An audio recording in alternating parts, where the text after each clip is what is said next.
Morning all of you. आज हम लोग फार्माकोग्नोसी में एक नया टॉपिक डिस्कस करने जा रहे हैं। टॉपिक का नाम है नोवेल ड्रग डिलीवरी सिस्टम। ठीक है, तो इस टॉपिक को शुरू करने के पहले मैं आपको इसकी थोड़ी सी आउटलाइन बता देती हूँ कि इसमें हम क्या देखने वाले हैं। नोवेल ड्रग डिलीवरी सिस्टम एक ऐसा टेक्निक है, बहुत ज़्यादा मॉडर्नाइज टेक्निक है और बहुत ही अलग टाइप का टेक्निक है। अभी तक के हम लोगों ने कन्वेंशनल टेक्निक्स देख चुके हैं, जैसे कि आयुर्वेदिक, सिद्ध, यूनानी।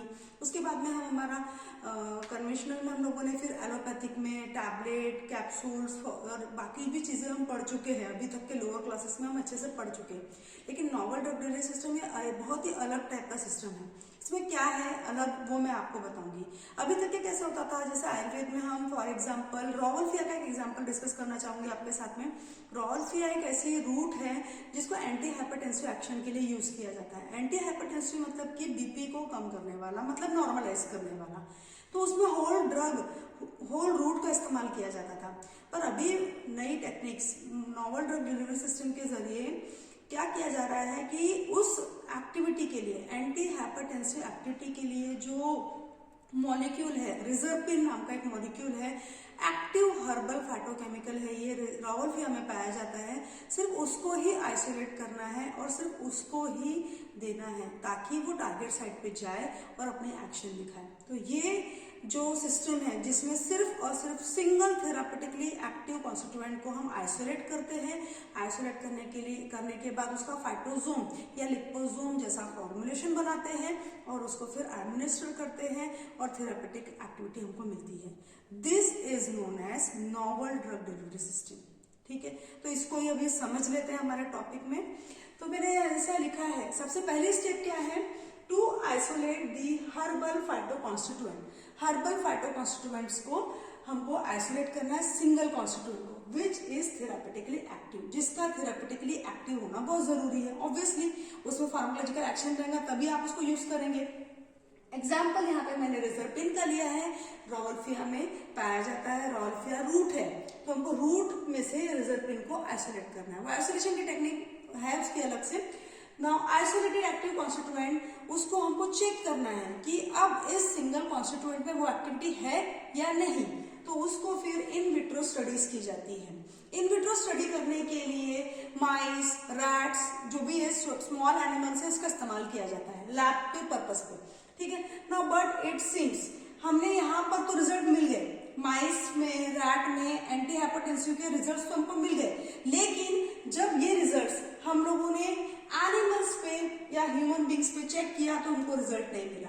लिखा है यहाँ पर but it seems fail in animals and human beings due to, अब इसका रीजन क्या है, इसका रीजन ये था कि देयर कॉम्प्लेक्स केमिकल नेचर, वो जो रिजर्पिन है फॉर एग्जांपल, उसका बहुत ज्यादा कॉम्प्लेक्स स्ट्रक्चर है एंड डाइवर्स फिजियोकेमिकल प्रॉपर्टी है। दैट्स व्हाई बहुत बड़ा क्वेश्चन मार्क आ गया कि रिजर्पिन को तो आइसोलेट कर लिया, देखो मैंने यहाँ क्वेश्चन मार्क लिखा है, तो फिर अभी करना क्या है, कैसे इसको हमको यूज करना है, कैसे इसकी एक्टिविटी हम लेंगे, तो उसका आंसर है नोवेल ड्रग डिलीवरी सिस्टम। इस सिस्टम के जरिए नोवेल ड्रग डिलीवरी सिस्टम, जिसको NDDS भी कहा जाता है, उसके जरिए हम हमारे क्वेश्चन का आंसर हमको मिल सकता है और हम सिंगल फाइटोकेमिकल को भी हम एडमिनिस्टर करके टारगेट साइट पे एक्टिविटी ले सकते हैं। नाउ इस नोवेल ड्रग डिलीवरी सिस्टम के कुछ एडवांटेजेस भी है और कुछ डिसएडवांटेजेस भी है।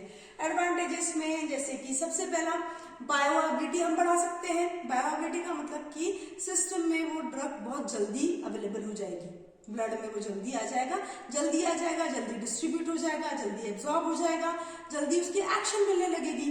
उसके साथ ही ये तीनों चीजें एक साथ होगी तो फार्माकोलॉजिकल एक्शन भी एनहांस कर सकते हैं। ठीक है, now release of medicine eight targeted site at specific affected site, बोल रहे हैं कि इस मेथड को इस्तेमाल करके जो भी रिलीज ऑफ मेडिसिन है वो आप टारगेट साइट पे भेज सकते हो, जहां पे जरूरत है वहां पर पहुंचा सकते हो। टारगेट साइट जहां पे जरूरत है, पूरी होल बॉडी में वो मॉलिक्यूल घूमता नहीं रहेगा। अगर वो पूरी होल बॉडी में नहीं घूम रहा है मतलब कि वो कहीं पे एक्यूमुलेट नहीं होगा, कहीं पे टॉक्सिक इफेक्ट नहीं देगा, कहीं पे साइड इफेक्ट नहीं देगा। इसीलिए थर्ड एडवांटेज भी बन जाता है, this cause less side effect और लेस टॉक्सिक, वो टॉक्सिक भी कम हो जाएगा। तो ये हम लोगों ने तीन उसके एडवांटेजेस देख लिए। उसके बाद में डिसएडवांटेज भी है, हर एक चीज का एडवांटेज और डिसएडवांटेज दोनों होता है।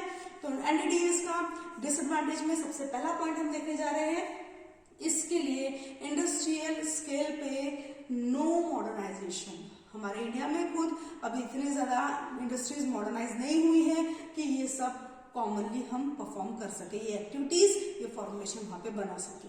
नाउ ये कॉस्टली है, बहुत ज्यादा कॉस्ट इफेक्टिव है, बहुत ज्यादा इसमें कॉस्ट लगेगा।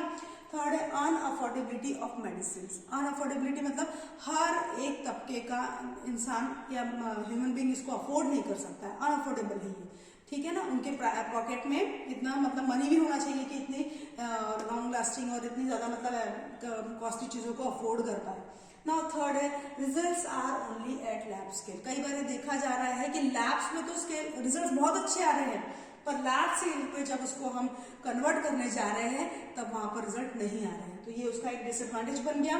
पहला तो नो मॉडर्नाइजेशन, दूसरा कॉस्टली है, तीसरा अनअफोर्डेबिलिटी ऑफ मेडिसिन, और हम लोगों ने फोर्थ नंबर पे देख लिया लैब स्केल पे रिजल्ट अच्छे हैं, लार्ज स्केल पे स्केल थोड़े नहीं है। नाउ अब लिपोसोम ये फॉर्मुलेशन एनडीडीएस में किस तरीके से रहता है, तो देखो एक ऐसा मॉलिक्यूल रहता है जिसका पूरा डायमीटर 50 नैनोमीटर रहता है, बीच में एक कैविटी रहती है, कैविटी में यहाँ पर एक ऐसी अंदर लेयर बनी होती है, वो लेयर में इस तरीके का स्ट्रक्चर होता है, बाहर हाइड्रोफिलिक हेड्स होते हैं, हाइड्रोफिलिक मतलब वाटर लविंग, हाइड्रोफोबिक टेल्स रहती है सेंटर में जो कि है वाटर हेटिंग, ठीक है, या लिपिड लविंग भी कह सकते हैं। तो इस तरीके का ये मॉलिक्यूल होता है and this is a diagram of a typical phospholipid bilayer membrane. एक टिपिकल डायग्राम है, इसी तरीके से हर लिपोसोम बना हुआ होता है, ठीक है। नाउ नेक्स्ट इसका मेथड ऑफ प्रिपरेशन आपको बता रही हूँ किस तरीके से बनाएंगे। फॉर एग्जाम्पल कोई भी हर्बल फाइटोकेमिकल है या रेजरपिन, जैसे मैंने एक एग्जाम्पल दिया है, यहाँ पर रेजरपिन को ही कंसिडर कर लो, उसको वाटर में डिजोल्व कर देंगे, मिक्स कर देंगे विद अ फॉस्फोलिपिड सोल्यूशन। आपका जो भी कंपाउंड सोल्यूशन तैयार होगा इसको आपको सोनिकेशन के लिए सब्जेक्ट करना है। सोनिकेशन मतलब क्या होता है, ये साउंड वेव्स, एक डिजायर्ड फ्रीक्वेंसी की साउंड वेव्स उसमें छोड़ी जाती है, उस सोल्यूशन को एक्सपोज किया जाता है उन साउंड वेव्स में, and after that spontaneous formation of nano size particles that called as liposomes.